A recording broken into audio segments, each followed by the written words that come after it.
자, 그다음에 3번에 남아있는 바닥 구조. 일단 바닥 구조 밑에 이제 가보시면 박스에 두 개 관련 지문이 들어 있는데, 자, 공동택 각 세대 층간 바닥은 다음 기준을 모두 충족한다. 그래서 요건은 두 가지입니다. 그래서 먼저 1번에 가보면 콘크리트 슬래브 두께하고 2번에 나와 있는 바닥 충격만한 규정 두 가지 요건을 이제 충족을 모두입니다. 모두 일단 둘 중에 하나가 아니라 보신 대로 3번의 바닥 구조, 3번에 나와 있는 바닥 구조의 경우일 때는 이 바닥 구조는 그 두 가지 요건을 모두입니다. 두 가지 요건을 모두 충족합니다. 그래서 여기도 이제 물어보면 수치 정도 아직은 물어보진 않았지만 물어본다면 1번에 나와 있는 콘크리트 슬래브 두께와 2번에 그 바닥 충격음의 종류 두 가지 경량 충격음하고 그리고 중량 충격음인데 1번에 이제 그 슬래브 두께는 210mm 이상인데 여긴 단서를 줍니다. 혹시 단서가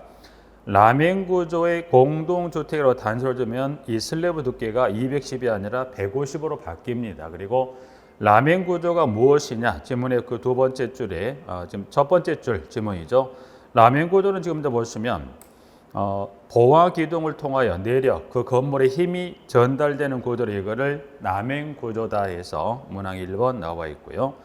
자, 이에 따른 이 슬래브 두께와 이번에 충격음은 두 가지입니다. 경량 충격음, 양가로 단서에 따른 소음을 그 충격음을 경량 충격음이라 해서 여기는 58dB. 중량 충격음은 양가로 그 지문에 따른 충격음을 중량 충격음인데 경량은 58, 중량은 50dB 이하가 되는 구조로 합니다. 네, 그래서 문항 2번 하나에서 여기 이 두 가지 현금 봤던 이 두 가지랑 방금 봤던 이 슬래브 두께와 그리고 바닥 충격음 관련 지문에 일단 숫자 정도 좀 확인하시고요.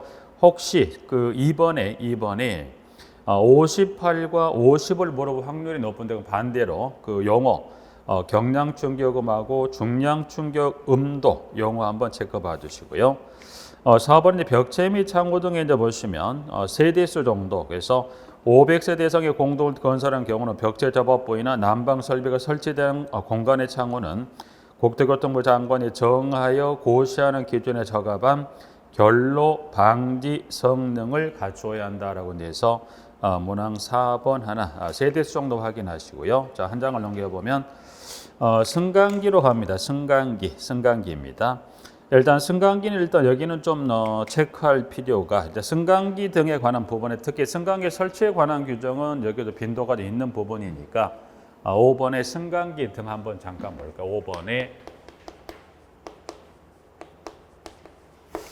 승강기 등이라고 이제 승강기를 일단 규정에 따라 동그라미 1번은 지금 승용 승강기를 2번은 비상용 승강기를 그리고 우측에 이제 3번 같은 경우는 보시면 여기는 화물용 승강기를 그래서 1, 2, 3을 일단 승강기에 관한 현재 교재에 나와 있듯이 현재 5번 지문에 5번에 관련해 보셨을 때 문항 1번, 2번 그리고 3번에서 승강기는 공동택 이 세 가지 승강기다 그래서 승용 승강기 그리고 지금 2번은 비상용 승강기 3번은 화물용 승강기 세 가지 승강기 그 관련 규정에 따라 설치하게 되는데 공동주택에 승강기를 설치하는 것은 기준은 뭘로 기준을 삼냐면 그 공동택 층수가 몇 층이냐에 따라서 그 승강기 설치하는 과정이 달라집니다. 그래서 먼저 1번 자, 승용 승강기 관련 동그라미 1번에 가셨을 때 6층 이상의 공동택에는 국토교통부령이 정하는 기준에 대당 6인승 이상의 승용 승강기를 설치합니다. 1번.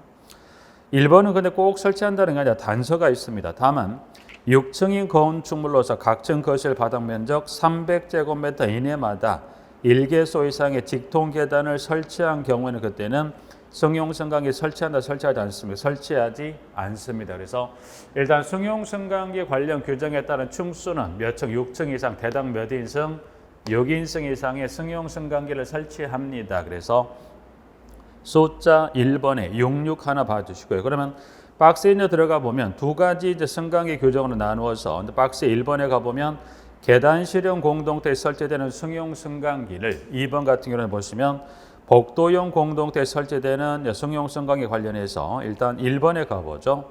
계단실형 공동택은 계단실마다 한 대 이상을 설치하는 양가로 단서 있죠. 단서는 가보니까 한 층에 몇 세대 이상 3세대 이상이 조합된 계단 실용 공동택의 층수가 몇 층 이상? 22층 이상인 경우 그때는 계단실마다 몇 대를 설치합니까? 이 한 대가 아니라 몇 대? 2대 이상을 설치합니다.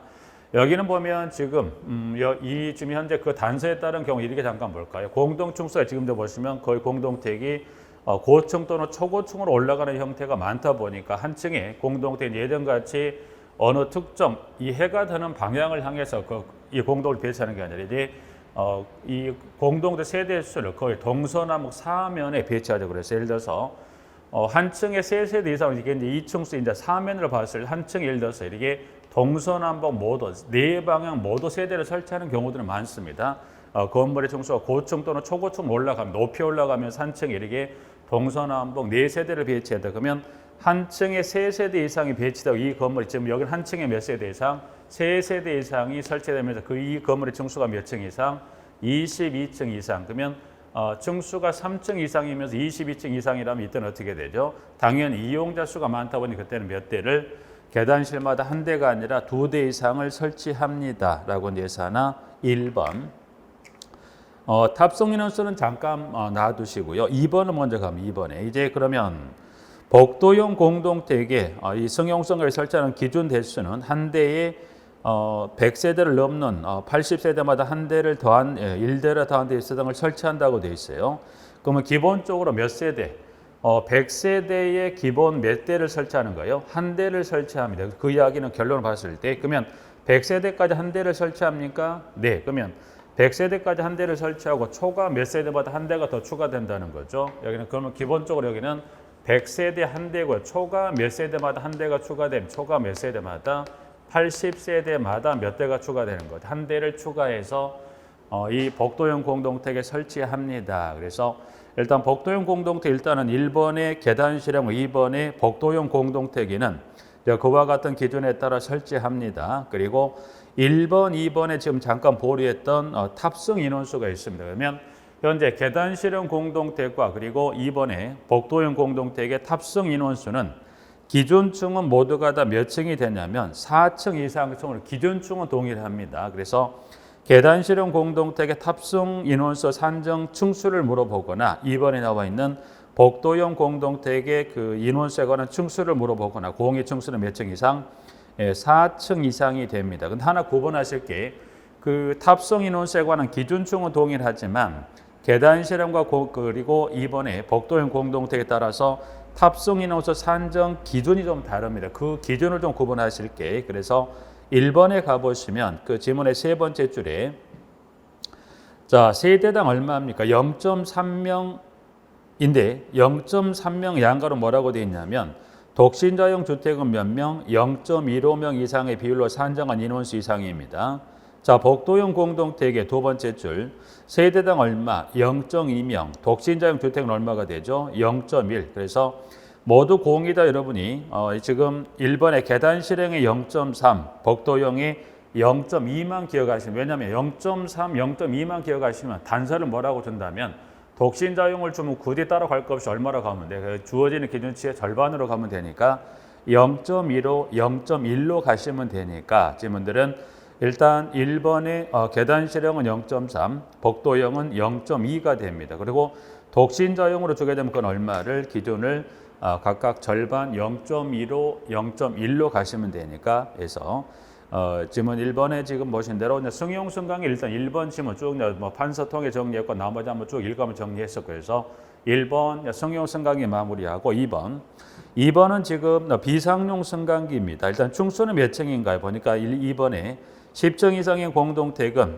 규정에 적합한 1항의 승용 승강기를 비상용 승강기 구조로 합니다.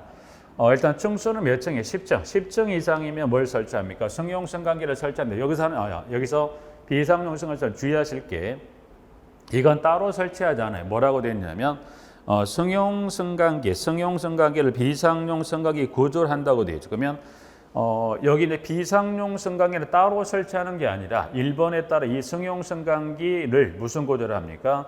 비상용 승강기 구조를 한다고 그랬어요. 그건 무슨 말이냐면 자, 승용 승강기에 무슨 기능을 추가했다? 비상용 승강기 기능을 추가했어요.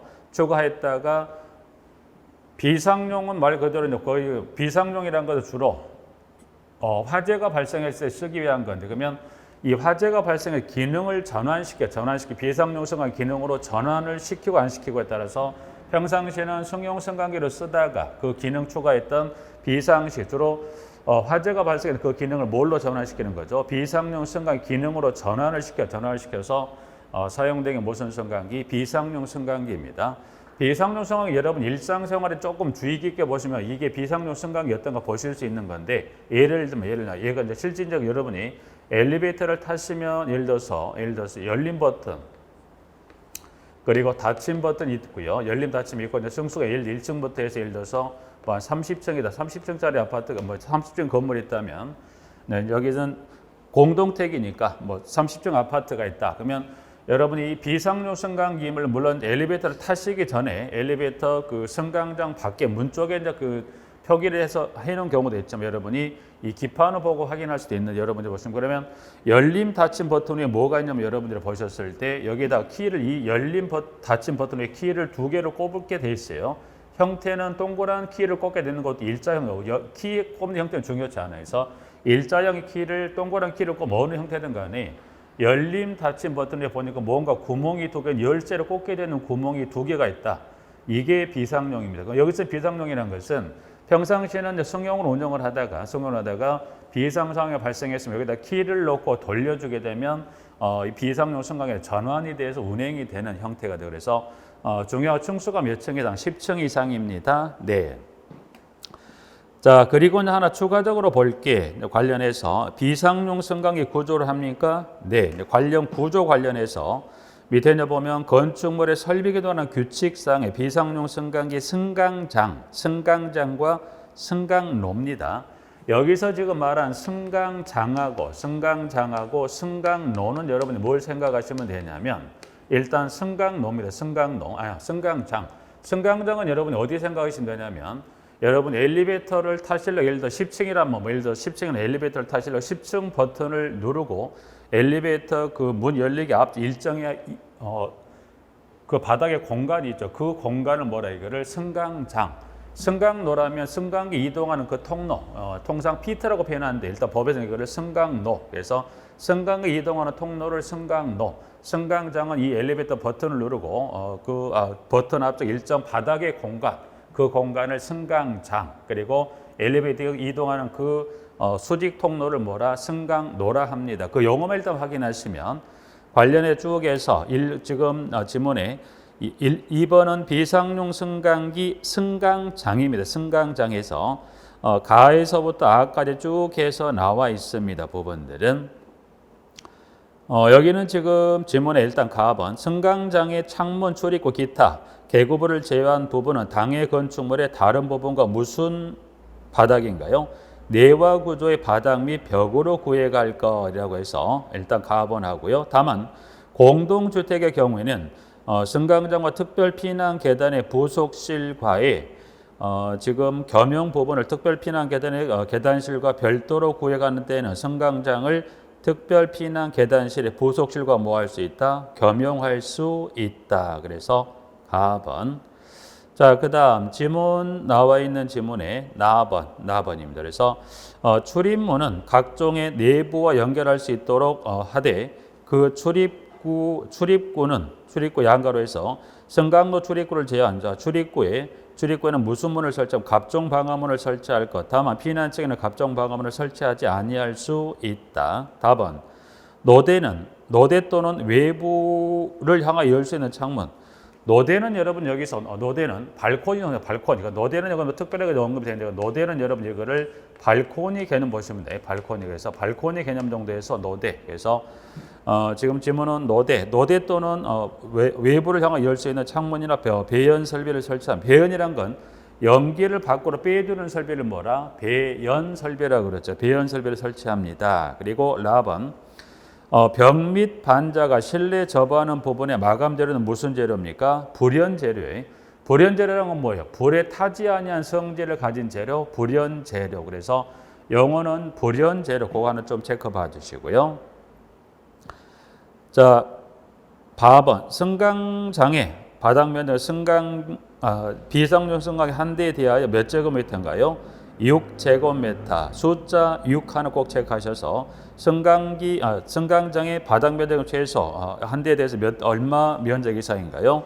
6제곱미터 이상이다라고 해서 바번 하나 봐주시고 4번, A번은 그냥 참조적으로 쭉 해서 하나 정리해 보실까요? 부분들은 일단 지문에서는 지금 영어 특히 이제 그 중에 지금 나와 있는 불연 재료 그리고 승강기 비상용 승강기의 이 한 대에 대해서 면적은 얼마 이상 6제곱미터 이상에서 그 부분 좀 체크 봐두십니다. 승강도는 그냥 한번 읽어두세요. 부분들. 이것도 마찬가지. 승강도도 보시면 가번에 승강도는 당해 건축물의 다른 부분과 무슨 구조입니까? 내화 구조. 그리고 나번에 각 층으로부터 피난층까지 이르는 승강로를 단일 구조로 연결 설치합니다. 그래서 여기는 그 두 가지 중 여기도 내화 구조. 그래서 승강장, 승강로 관련한 부분의 용어는 지금 각각의 내화 구조라는 지문이 한 번씩 등장했던 거 기억하시고 승강장은 무슨 재료입니까? 불연 재료. 승강장 바닥은 몇 제곱미터 이 승강기 이 비상승강기 한 대에 대한 바닥 면적 얼마 이상 6제곱미터 이상입니다. 그래서 승강장, 승강로까지 이제 해서 비상용 승강기 좀 마무리하고요. 자, 화물용으로 옵니다. 우측에 3번. 자, 화물용은 일단 기존층이 몇 층인가? 일단 이 화물용도 기존 층수가 몇 층이 10층 이상, 10층 이상인 경우는 이제 박스에 들어가 보면 기역, 니은, 디귿, 리을에 따른 네 가지 기준을 충족한 화물용 승강기를 설치합니다. 그래서 하중은 0.9톤, 폭도는 너비는 1.35 곱하기 1.6 이상입니다. 그 다음 디귿하고 니을. 자, 복도형 공동택의 경우는 100세대까지 한 대를 설치해야 돼. 100세대를 넘는 경우는 100세대마다 몇 대를 추가합니까? 한 대를 추가로 설치합니다라고 되어 있어요. 여기서 이제 하나 구분하실 게 보시면 여기서 하나 구분하실 게 자, 좀 전에 여기 이제 3번. 3번은 지금 여기 이제 보면 복도형 공동택에 화물용 승강기 설치합니까? 그럼 기준 대수 지금 100세대를 넘는 경우에는 100세대까지 한 대, 100세대를 넘는 경우는 몇 대마다 100세대마다 한 대를 추가합니다. 그러면 여기 이 화물용 승강기를 보면 이 복도형 공동택 기본 대수 몇 대, 100세대 몇 대를 설치합니까? 한 대를 설치하는 거고요. 초과 몇 세대마다, 초과 100세대마다 몇 대를 설치합니까? 한 대를 추가 설치합니다. 그러면 여기서 하나 구분하실 것은 지금 보신 대로 여기는 이 두 가지 모두가 다 어디 설치? 이게 두 가지 모두가 다 복도형 공동주택입니다. 그래서 이 두 가지 지금 설치에 관한 기준은 모두가 다 1번, 3번, 1, 3번은 모두가 다 승용 승강기를 이 화물용 승강기를 어디에 설치합니까? 복도형 공동대 설치할 때 그 기준에 관한 대수인데 여기서 이제 하나 보실 건 뭐만 좀 구분하시면 될 것 같아요. 기본 대수 모두가 다 두 가지 1번이든 3번이든 기본 대수 100세대 몇 대가 돼요? 한 대니까 여기서 구분할 것은 기준대 초과 몇 세대마다 80세대마다 몇 세대마다 100세대마다 이것만 좀 구분하시면 될 것 같아요. 그래서 이 복도형 공동택의 승용 승강기를 화물용 승강기 기준 대수는 100세대 동일하니까 초과 대수 정도만 확인하셔서 80세대마다 한 대를 그다음 화물용은 100세대마다 한 대를 추가합니다. 그래서 3번. 그래서 1, 2, 3에 들어간 승강기는 세 가지 관련해서 꼭 기억하시고 화물용은 꼭 설치할 필요가 없답니다. 왜냐하면 박스를 벗어나서 밑에 동그라미 4번에 가보니까 승용 승강기 또는 비상용 승강기로서 다 3의 기준에 적합한 즉 화물용 승강기에 갖춰야 할 네 가지 기역, 니은, 디귿 이랬다 네 가지 기준을 충족한다면 그때는 이 지금 승용 또는 비상용 승강기 뭘 겸용할 수 있다. 화물용 승강기로 겸용할 수 있다. 그래서 꼭 설치하지는 않는다는 거죠. 네, 그렇다는 거 봐두시죠. 중요한 건 동그라미 3번의 기준층하고 네 가지 요건 그게 중요합니다. 그러나 겸용 규정이 있다는 것까지 하나 확인해 두시고요. 자, 그 다음에 출입문입니다. 출입문. 자, 출입문은 동그라미 1번부터 해서 동그라미 4번까지 나와 있는데 자, 여기 이제 보면 1번에 안전유리, 어떤 유리를 안전유리로 구하냐 법상 구분 얘기 양가로 가보면 45kg의 추가 75cm 높이의 낙하하는 충격내 관통대절한 유리를 무슨 유리? 안전유리를 합니다. 2번 하고요. 2번은 이제 보시면 각동의 지상 출입문, 지하 주차장과 각동의 지하 출입구를 연결하는 출입문에는 뭘 설치합니까? 전자 출입 시스템, 양가로 나와 있는 그와 같은 시스템을 갖춥니다. 2번, 3번. 주택단지의 각동의 옥상 출입문에는 소방법령에 따른 성능 인증 및 제품 검사를 받은 뭘 설치합니까? 비상문 자동 개폐 장치를 설치합니다. 근데 이 비상문 자동에 꼭 설치한다는 게 뭐가 없더라? 대피 공간이 없는 옥상의 출입문을 제외한다는 것은 비상문 자동 개폐 장치는 대피 공간이 없는 옥상의 출입문을 설치하지 않습니까? 설치해서는 위험할 수 있죠. 그래서 여러분이 공동체 옥상은 여러분이 그냥 보셨을 때 뭐 크게는 구분하기는 뭐 쉽지 않은 거지만 일단 외관상 봤을 때 공동체 옥상 같은 게 이렇게 이렇게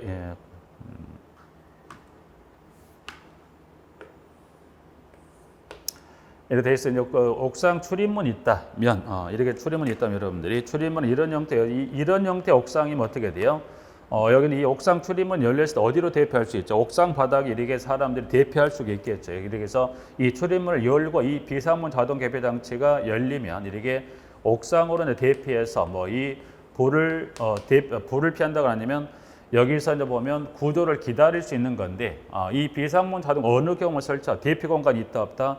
대피 공간이 없는 옥상에는 이걸 설치하면 안 된다고 그랬어요. 그러면 대피 공간이 없다는 건 여러분이 보셨을 때 옥상의 지붕이 어떤 형태로 되어 있다. 옥상 형태 보면 여러분이 박공 형태로 된 이런 형태가 있다. 옥상의 지붕. 이런 경우는 어떻게 여기도 보면 출입문은 여기 있어요. 여기서 있는 이 출입문은 여기 이게 지금 비상문 자동 개폐 장치를 설치한 거고 여기서 이 문이란 거 여기 출입문이에요. 출입문. 여기는 단순히 옥상을 유지 관리하기 위해 출입문은 설치되어 있지만 비상문 자동 개폐 장치는 따로 설치가 돼요. 그래서 이런 경우는 설치를 해서 대피도 하고 구조를 기다릴 수 있지만 이런 경우는 설치하면 돼요, 안 돼요? 안 되죠. 어디 대피할까요? 그래서 이런 게 대피 공간이 없다는 개념 여러분들이 이런 박공 형태의 지붕에는 비상문 자동 개폐 장치 설치해서는 안 된다는 겁니다. 자, 그러면 2번의 전자출입 시스템을 3번의 비상문 자동 개폐 장치를 설치했습니다. 4번에 가보죠. 전자출입 시스템 및 비상문 자동 개폐 장치는 화재 등 비상시 소방 시스템과 뭐 한다고 그랬어요? 연동되어 잠김 상태가 자동으로 풀린다고 그랬어요. 그러니까 평상시 1층의 출입문이나 옥상의 이 비상문 자동 개폐 때 이게 열릴 때 닫혀 있다? 닫혀 있는 뭐 한다고 그랬어요? 예를 들어서 1층에 보면 이게 전자출입 문이 있고요. 이게 보면 문 비상문 자동 개폐 때 이거를 뭐랑 연동시켜 놨다? 이거를 요 두 가지를 이 두 가지를 뭐랑 연동 이거를 소방 시스템과 뭐 했다 연동시켰다는 것은 연결을 시켜놨다는 거. 예를 들어서 소방 시스템 하게 되면 여러 가지로 있을 수 있지만 자동화재 탐지 설비 있죠. 그 중에 하나 뭐가 있다? 자동화재 탐지 설비 중에 감지기가 있죠. 자, 그러면 공동택에 불이 났어요. 불이 나게 되면 감지기가 작동했다. 그러면 결국 감지기가 작동했다는 이 감지기가 작동되면 연동돼 뭐가 같이 연동돼 있다. 비상문 자동 개폐 장치하고 이 전자 시스템이 연동을 시켜놨다, 연결을 시켜놨다. 그럼 예를 들어서 여기서 예를 들어 그 공동택의 중간층에서 화재가 발생했고요. 이 발생된 그 세대 내에서 뭐가 작동했다. 감지기가 작동했을 때 어떻게 돼? 그때는 연동을 시켜놨기 때문에 어떻게 연동시켰기 때문에 이게 시스템이 작동하면 이 평상시에 닫혀있던 문이 뭐예요? 자동으로 풀린다는 거죠. 그러면 풀린다는 건 결국 이 기준층 화재가 발생된 층 이상층은 어떻게 돼요? 밑으로 연기는 위로 올라가기 때문에 내려갈 수 없다 보니까 어떻게 돼요?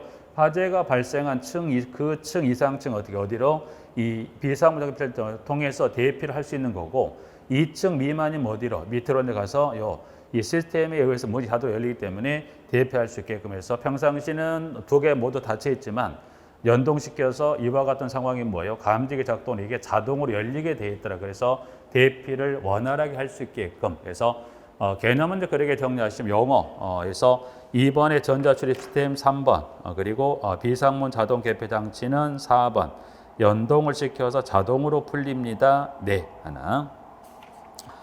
자, 복도형인 공동택은 그 지문의 가출 중에 그 동그라미 일단 3번을 갈까요?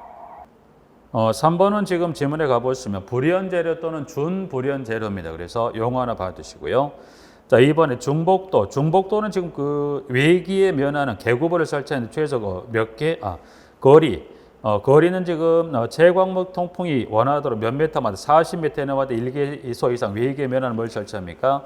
개구벌을 설치합니다. 개구부예요. 개구부. 일단 중복도는 말 그대로 중간에 복도가 있고 세대를 서로 마주보게 배치하는 형태로 여러분이 중복도형의 출입구조를 띈 공도는 뭘 생각하시면 되죠? 여러분이 오피스텔이 있죠. 오피스텔은 세대를 서로 마주보게 배치하면 어떻게 돼요? 창문이 없다 보니까 인위적으로 몇 메타 거리마다 설치합니까? 40m마다. 평면도로 그거를 평면도로 잠깐 보시면 중복도란 것은 중간에 이렇게 중간에 복도를 두고 이 중간에 복도를 두고 세대를 서로 마주보게 배치한 형태의 구조죠. 그래서 중복도라는 말 그대로 복도가 어디가 있다? 복도가 있다. 이 중간에 있다. 그래서 이렇게 서로 세대를 서로 이렇게 마주보고 배치하다 보니까 채광이나 통풍이 원활하지 않을 수밖에 없는 구도다. 그래서 인위적으로 몇 메타마다 거리를 이내마다 창문을 설치합니다. 그래서 거리는 40m 이내마다 인위적으로 외기면한 일교일사장의 창을 설치합니다. 그래서 여기는 중복도에 설치되는 그 창의 간격 몇 메타마다 40m 이내마다 그 숫자에 하나 확인하시고요. 넘겨서 난간. 난간도 이제 보시면 그 중에 두 번째 난간 부위의 각 치수는 다음 기준에 적합한다는 그래서 난간의 높이는 특정 단서를 주자는 120인데 이어지는 단서에 따라 셋 중에 하나에 해당한다면 세 가지 중에 하나면 그때 난간의 높이가 얼마? 90cm 이상. 난간의 간살의 간격은 안목 지수 몇 cm인가요? 10cm 이상. 여러분이 난간의 간살은 뭘 생각하시느냐? 여러분이 난간의 간살. 평상시에 크게 뭐 간살인지 뭔지 그냥 보고 지나쳤을 부분인데 간살은 이렇게 보시면 간살이라는 건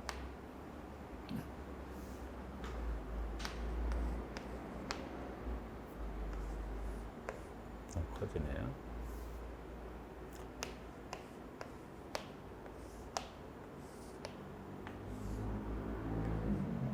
큰 엄지 기둥, 조그만 기둥들이 들어가 있죠. 조그만 기둥들이 들어가 있습니다. 그래서 조그만 기둥들이 들어가 있는 거 보시죠. 그래서 이게 지금 간살입니다. 간살은 이걸 지금 간살이라고 그래요. 간살의 간격은 무슨 지수다? 안목 지수 몇 cm인가요? 10cm. 안목 지수라는 것은 간살의 여기 간살과 간살 이 내측선을 기준 이게 지금 이걸 안목 지수로 보는 거예요. 그래서 간살의 이 내측선끼리 이 간격이 얼마다? 이게 안목 지수 몇 cm? 10cm 이하라는 거예요. 그러니까 영어하고 수치 좀 이해하시면 될 것 같고요. 자, 그다음에 9번에 주택단지 안의 도로도 그 중에 이제 보시면 원칙 일례 규정에 따른 너비 이상의 도로폭을 확보한다고 7m 이상 확보하는데 자, 1번에 7m 이상의 너비를 확보함에도 불구하고 2번에 가보시면 2번은 지금 박스에 해당 도로를 이용하는 공동 세대수가 몇 세대? 100세대 미만이고 해당 도로가 무슨 도로인가요? 막다른 도로란 것은 여러분이 막다른 도로보다는 여러분이 막다른 골목을 연상하시면 어떻게 돼요? 막다른 골목은 들어갔다 나올 길이 있다 없다? 없으면 다시 되돌아온 골목이 무슨 골목이야? 막다른 골목이듯이 차를 갖고 진입해서 차를 통해 나갈 길이 없이 다시 돌려 나와야 할 도로가 무슨 도로? 막다른 도로죠. 그래서 막다른 도로 그 길이가 몇 미터 미만이다? 35m 미만인. 그래서 2번에 그 박스에 따른 요건을 충족하는 보다 도로폭을 몇 메타로도 할 수 있다. 그때는 2번에 4m 이상으로 할 수 있다. 그래서 2번, 3번은 그 차량 속도를 제한할 그와 같은 시설을 통해서 시속 몇 킬로미터 이하가 20km. 그리고 4번은 어린이 안전보호구역을 설치합니다. 몇 세대 이상? 50세대 이상. 여러분이 어린이 안전은 뭘 생각하시면 돼요? 여러분들이 주로 8시에도 보면 아파트 보시면 주로 8시에서 9시 사이에 어린이집이라든가 그 다음에 통학 차량들이 자주 빈번하게 준출입을 하다 보니까 500세대 이상의 그 공동택은 어느 그 단지 내 특정에 쉽게 말하면 버스 정류장 같은 개념으로 이와 같이 어린이 안전보호구역을 설치해서 그 중구난방으로 차를 세우지 아니하고 그 어린이 안전보호구역 얘들이 안전하게 승하차할 수 있는 공간을 마련하라는 게 어린이 안전보호구역 보시면 되고요. 세대수가 몇 세대 이상? 500세대 이상이면 그렇습니다. 자, 관리사무소 등 한번 면적 규정에 대해 1번 한번 확인해 주시면 될 것 같고요. 11번 수해 방지 등 잠깐 볼까요? 수해 방지 등. 이제 수해 방지 등은 지금 지문의 11번입니다. 자, 주택단지의 높이 2m 이상의 옹벽 또는 축대가 있거나 이를 설치하는 경우는 그 옹벽등으로부터 건축물 외곽 부분까지 얼마만큼 옹벽등의 높이만큼 띄운다고 그랬어요. 그거는 이 만약에 예를 들어서 옹벽 또는 축대는 뭐예요? 무너질 수 있죠. 그럼 무너진다면 최소 그 높이만큼 이격해서 설치해야 피해를 뭐할 수 있다. 최소 몇 미터 이상 옹벽 또는 축대를 설치하면 그 높이만큼 띄웁니까? 2m 이상 옹벽 또는 축대를 설치한다면 그렇습니다. 1번 하고요. 여기는 일단 1번에 지금 보시면 자 그러면 1번에 그 높이만큼 설치하는 이격에 설치하는데 박스를 들어가 봤더니 기역은 이제 보시면 단서 요건 출발은 지금 현재 옹벽등의 기초보다 그 기초가 낮은 거죠. 그럼 결국 옹벽등의 기초와 건축물의 기초는 뭐가 더 낮습니까? 건축물의 기초가 더 낮다는 전제를 놓고 출발을 하면 이 경우 옹벽등으로부터 건축물 외곽 부분까지는 얼마를 띄웁니까?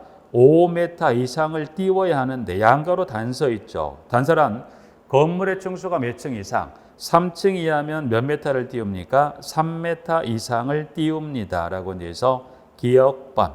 그래서 기역만 좀 체크하세요. 기역만 체크하세요. 기역의 그 양가로 3층 이하인 건축물은 3m 내고 1로 바꿔서 한번 냈었던 적이 있기 때문에 일단 1번에 최소 2m 이상이면 그리고 기역 두 가지 그 옹벽등과 건축물 중 어디가 기초가 낮다? 건축물의 기초가 낮은 경우로 5m를 띄우는데 무조건이 아니라 3층 이하 건축물은 몇 m를 띄우죠? 5m가 아니라 3m 이상 띄운다는 것 정도에서 기억 하나 봐주시고요. 자, 두 번째로 갑니다. 박스 벗어나서. 자, 여기 수해 방전에 관하여 필요사항은 국토교통부령으로 정한다. 이제 그래서 밑에 이제 박스에 가보면 관련 규칙에 문항 1번하고 2번을 정리해 놨는데 1번에 이제 가시면 여기서 지금 좀 살펴볼 것들은 단해 설치에 관한 규정으로서 1번에 2번을 볼게요. 1번에 2번. 자, 비탈면의 높이가 3m를 넘는 경우는 높이 3m 이내마다 그 비탈면 면적이 얼마 이상?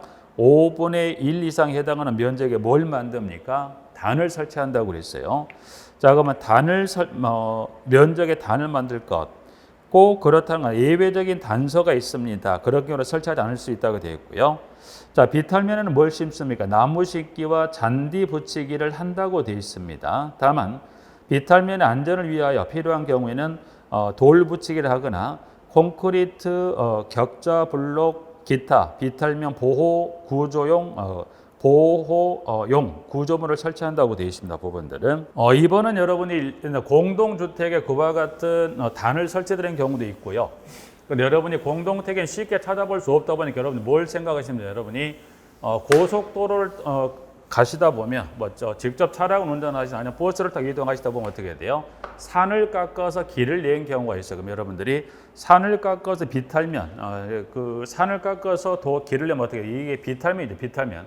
그럼 이 비탈면 이런 형태로 되어 있지는 않죠. 이런 형태로 되어 있는 게 아니라 비탈면 이런 형태로 되어 있는 게 아니라 비탈면 일정 높이만 이렇게 일정의 층이 져서 이렇게 되어 있는 거 보실 수 있죠. 이게 단이란 건 이게 지금 다 이 너비를 다 단을 설치한다는 것은 이렇게 단을 설치한 이 비탈면이 물로 인해서 어떤 피해를 받는 걸 수해 방지라는 건 물로 인한 피해를 막자는 거죠. 그러면 결국 이 일정의 높이마다 이와 같은 너비 이상의 단을 설치한다는 건 뭐예요? 이 높이가 얼마? 이 높이가 몇 미터 넘어가냐면 3m 넘어가면 3m 이내마다 이와 같이 이 비탈면 면적이 얼마? 5분에 해당해서는 뭘 설치? 여기다 단을 설치합니다. 그래서 그거 보시면 되고요. 그럼 이 비탈면은 여기다 뭘 합니까? 여기다 단만 설치해도 끝난다는 게 아니라 여기다가 뭘 설치하죠? 여기다가 이제 보면 나무를 심거나 아니면 잔디를 붙이는 경우도 있죠. 또 경우에 따라서는 나무와 잔디 갖고는 이게 안전이 확보 안 되고 그때는 뭐 하더라? 여기다 일정의 돌을 쌓고 아니면 콘크리트 격자 블록을 또 설치하는 경우도 있어요. 여기다 보시면 조금 주의 깊게 보시면 이렇게 이 부분에다가 콘크리트 보호용 여기다가 격자 철물을 설치하는 경우도 있습니다. 그래서 그것보다는 중요한 건 이게 뭘 설치하는 이게 중요한 게 아니라 얼마 3m 넘어가면 3m 이내마다 이 비탈면 면적이 얼마 5분에 해당하는 면적이 뭘 설치합니까? 단을 설치한다는 거예요. 그러니까 숫자 좀 확인하시고요. 자, 밑에 이제 2번으로 내려가면 비탈면과 건축물 등과 위치 관계 관련해서 여기는 문항 2번에 가볼게요. 2번에. 자, 비탈면 아랫부분에 옹벽 또는 축대가 있는 경우는 그때는 그 옹벽동과 비탈면 사이 너비 얼마 이상의 단을 설치합니까? 1m 이상. 3번. 비탈면 윗부분에 옹벽등이 있는 경우에는 그 옹벽등과 비탈면 사이 얼마? 너비 1.5m 이상으로서 당용벽등 높이 얼마? 2분의 1 이상에 해당하는 너비 이상의 단을 만듭니다. 라고 이제 해서 2번하고 3번 나와 있습니다. 비탈면을 기준으로 해서 아랫부분에 옹벽 또는 축대가 있을 수 있고 또 비탈면 기준 윗부분에 옹벽 또는 축대가 있을 수 있어요. 그러면 그 옹벽 또는 축대로부터 안전을 확보하기 위해서 뭘 설치합니까? 단을 설치하자는 거예요. 단을. 여기는 비탈면이라고 했을 때 비탈면을 기점으로 해서 뭐 이게 아랫부분에 옹벽 또는 축대가 있다면 이때는 너비 얼마 이상에다가 요 단은 최소 여기 단은 얼마 이상의 너비 확보하라고 그랬어요? 1m. 근데 여기 비탈면 기점 이 윗부분에 여기 옹벽 또는 축대가 있을 때 이때는 어떻게 할 거냐? 이때는 여기 요 단의 너비는 최소 얼마라고 그랬어요? 자, 단의 너비가 윗부분일 때는 최소 1.5m 이상으로서 옹벽등 높이 얼마? 2분의 1 이상 해당하는 너비의 단을 만든다고 그랬어요. 여기는 아랫부분이 1m로도 고정이 할 수 있는 여기는 다 고정된 게 얼마 이상? 1.5 이상으로서 그 높이 얼마? 2분의 1 이상에 해당하는 너비의 단을 만든다고 그랬어요. 이건 무슨 말이냐? 이 높이, 이 옹벽등의 이 옹벽등의 높이를 만약 예를 들어서 이 높이를 예를 들어서 2m 높이 옹벽이 있다면 이때 너비 몇 m 이상 너비의 단을 만듭니까? 최소 1.5 이상이나 이 높이에 관계 최소 너비는 얼마 이상 확보가 돼? 1.5 이상 확보가 돼야 된다는 거예요. 근데 1.5m 이상의 너비가 넘어간다면 그때는 어떻게 돼요?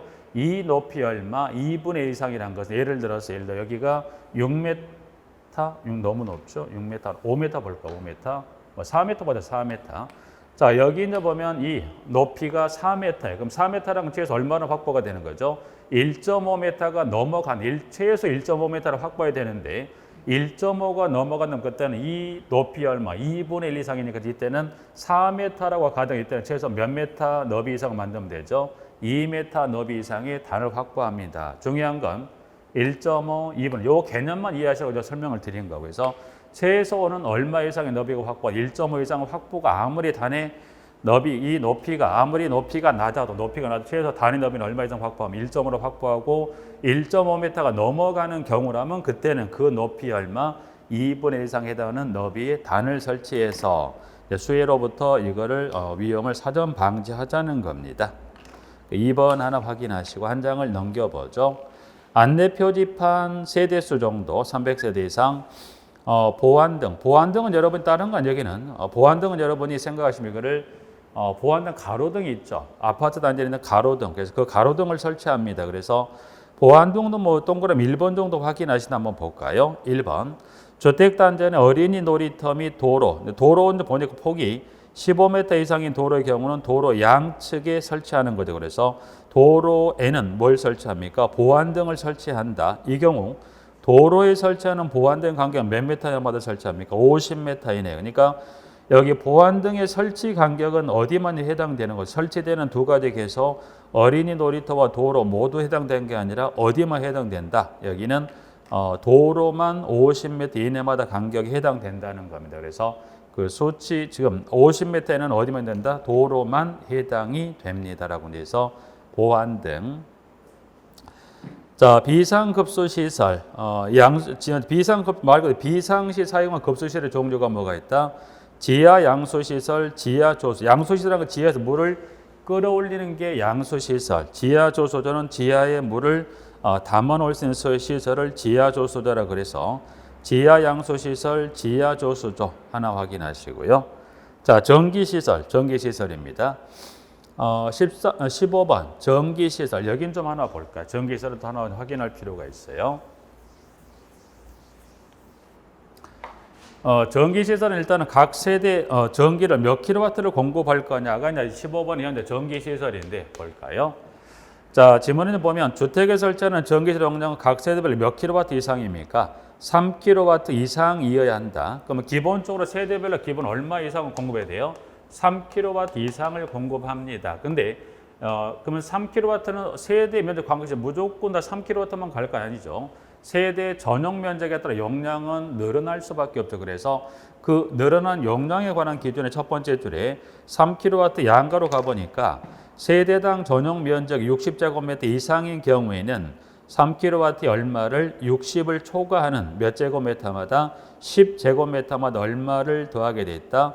0.5kW를 더합니다. 그러면 여기는 주어지는 양가로 3kW 이상인데 세대가 60제곱미터 이상이면 초과 몇 제곱미터? 초과 10제곱미터. 10제곱미터마다 얼마를 추가합니까?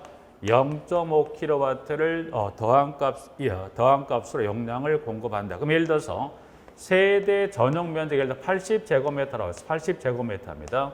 그럼 세대 전용 면적이 80제곱미터면 이 80제곱미터인 세대에는 전기는 최소 몇 킬로와트를 공급할까요? 라고 이제 그걸 만약 물어봤다면 그러면 80제곱미터는 일단 기본 몇 킬로와트? 3킬로와트는 일단 기본 가는 거니까 플러스. 그래서 기본 3킬로와트는 기본으로 갑니다. 3 플러스 자 추가 용량이 몇 킬로와트가 추가될까? 그러면 초과 몇 제곱 60을 이상이면 초과 몇 제곱 10제곱미터가 그랬으니까 그러면 10제곱미터마다 얼마를 추가합니까? 0.5kW를 더 추가한다고 그랬으니까 그러면 80제곱미터는 얼마를 초과해서 20제곱미터 초과했으니까 초과 용량은 몇 킬로와트를 더 공급하면 되죠? 1kW. 그럼 합산 몇 킬로와트를 4kW의 용량의 전기를 공급하면 되죠. 이게 지난 22회인가 23회 때 면적을 주고 지문에서 한번 고르는 형태로 이것도 물어봤었던 부분이기 때문에 용량은 일단 기본적으로 기본 3kW인데 3kW인데요. 초과 10제곱미터 0.5를 더한 용량을 공급합니다. 중요한 건 실제 이리게든 물어봤었지만 기본적으로 보니 숫자 3kW, 10, 0.5 숫자 세 가지도 꼭 하나 확인해 놓으실까요? 15번에 전기시설 하나 확인하고요. 급배수 시설 나와 있고 배기입니다.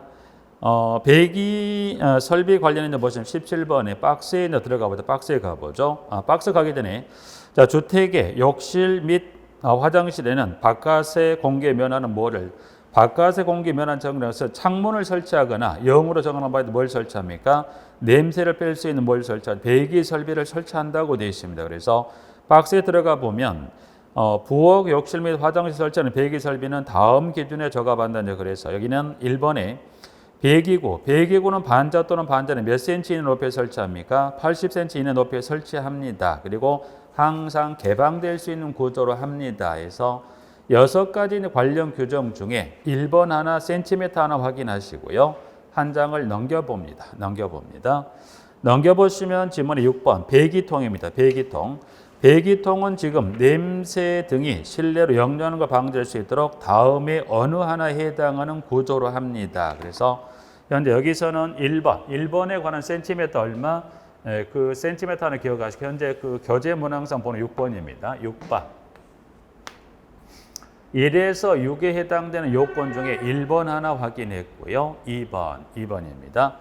자, 배기통은 연기나 냄새 등이 실내로 역류하는 걸 방지할 수 있도록 다음 항목에 어느 하나에 해당하는 구조로. 그래서 이제 이 배기통을 통해서 연기나 냄새 등이 건물 밖으로 빠져나갑니다. 자, 그래서 지문은 지금 6번에 가 또는 나에 해당되는 구조로 하는데 지문은 자, 일단 그러면 나번을 갑니다. 나번에. 자, 세대 간 배기통이 서로 연결되지 않냐고 직접 외기에 개방되도록 한다고 그랬습니다. 부분들은. 여기 나번은 무슨 말이냐면, 일단 여기 있는 배기통은 지금 보면, 배기통은 서로 연결되지 않냐고 직접 외기에 개방될 수 있도록 설치.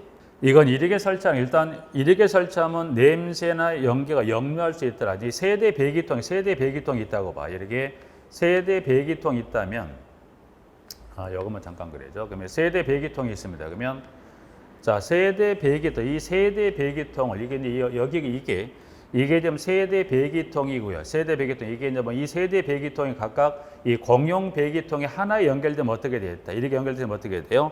여기서 역류하는 냄새나 연기 올라가다가 어떻게 돼요? 연기가 바로 빠져나가면 좋은데 어떻게 돼요? 올라가다가 그 냄새 연기가 어떻게 돼요? 역류해서 세대로 들어갈 수 있다. 이렇게 하면 안 된다는 거예요. 어떻게 하시기를 각 세대 배기통을 이 공용 배기통 하나에 연결시키지 말라는 거예요. 그럼 이건 어떻게 합니까? 이때는 이렇게 돼 있다고 한다면 이때는 이렇게 연결하지 말고요.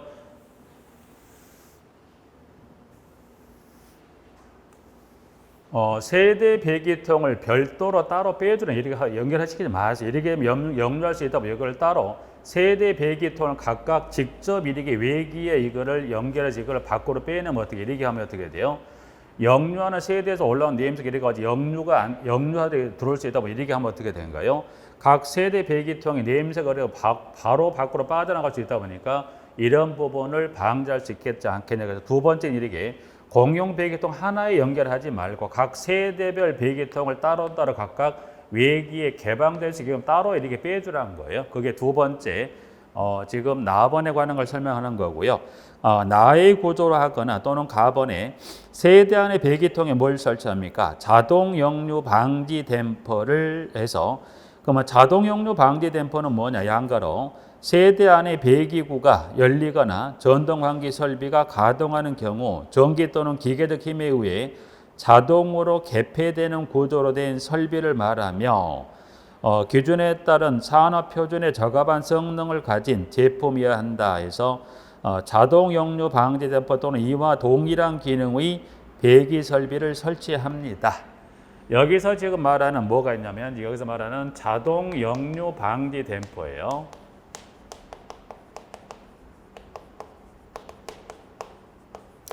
주관식을 한번 쓰는 게 나왔어요. 중요한 건 한 번 나왔었기 때문에 두 번 나올지는 모르겠지만 일단 한번 주관식을 영어 자체를 쓰는 게 한번 시험을 나왔었죠. 부분들이. 그러면 여기서 말한 자동 역류 방지 댐퍼 어디에 설치가 되었다고 생각하시면 되냐면 여기는 여러분들이 이렇게 여기 이제 설치가 되어 있습니다. 보셨을 때.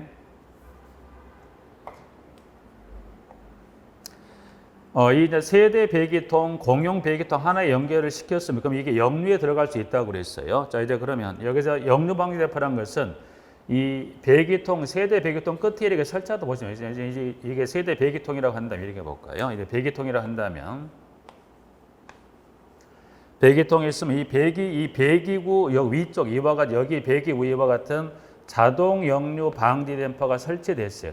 이게 지금 자동 역류 방지 댐퍼를 보시면 돼요. 그러면 이게 지금 이거는 어떻게 돼요? 이게 아니라 이거는 작동이 될 때 이게 이 역류 방지가 댐퍼가 열렸다가 닫히면 같이 열렸다 같이 닫히는 구조죠. 그러다 보니까 어떻게 돼요? 혹시 이게 작동을 시켰을 때 이 공용 배기통을 타고 올라오는 냄새나 연기가 어디로 냄새가 어디로 들어올 수 있다? 이쪽으로 들어왔을 때 작동을 하면 어떻게 돼요? 같이 열려도 밖으로 뽑아내는데 혹시나 이게 역류했을 때 뭐예요? 이 역류 방지 댐퍼가 같이 열리고 닫히다 보니까 어떻게 돼요? 이게 열렸을 때 연기를 밖으로 빼고 이게 닫힐 때는 어떻게 돼요? 이게 같이 닫혀버리니까 여기서 여기서 들어온 걸 여기서 막아주는 역할을 하죠.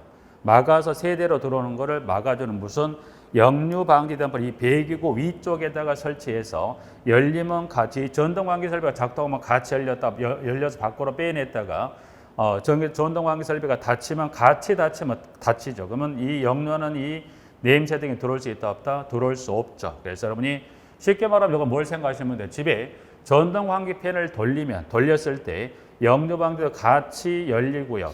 환기팬이 작동을 멈추면 같이 닫히면 어떻게 돼요? 역류하는 냄새가 들어오지 못하게끔 차단해주는 역할이죠. 그럼 여러분 이거는 뭘 생각하시면 되죠? 트랩에 있는 트랩의 역할을 좀 보시면 좀 여러분 쉽게 가실 수 있을까요? 여러분 공부하셨던 설비 중에 트랩은 결국 뭐 역류하는 가스나 악취를 막아주는 역할이다 보니까 요 자동 역류 방지 때 무슨 역할을 합니까? 트랩의 역할을 한다고 보시면 돼요. 그래서 전동 환기 설비 등과 같이 연동을 시켜서 작동하면 같이 열렸다가 작동을 멈추면 같이 닫힘으로써 역류하는 걸 이리가 막아주는 역할이다라고 보셔서 영어 자동 역류 방지 댐퍼하고 그다음 4번은 세대별로 각각 배기통을 따로 외기에 빼주세요. 그래서 가 또는 나에 해당되는 구조에서 여기는 그 관련 구조 6가지 중에 1번하고 그리고 6번 1번은 센티미터 80cm 이내 높이에 그리고 6번은 가와 나의 관련 중에서 가번에 지금 벌써 방금 봤던 대로 자동 역류 방지 댐퍼 하고요. 혹시 자동 역류 방지 댐퍼 양가에 관련된 서술된 지문 중에 세 번째 줄에 단체 표준이란 용어도 한번 체크 좀 단체 표준 체크해 놓으실까요? 부분들은 거기까지. 이번 시간은 일단은 지금 17번까지 배기 설비 등까지 좀 보시겠어요. 여기까지 좀 보고 쉬었다가 18번 주민 공동 시설부터 다음 시간에 좀 살펴보도록 하겠습니다.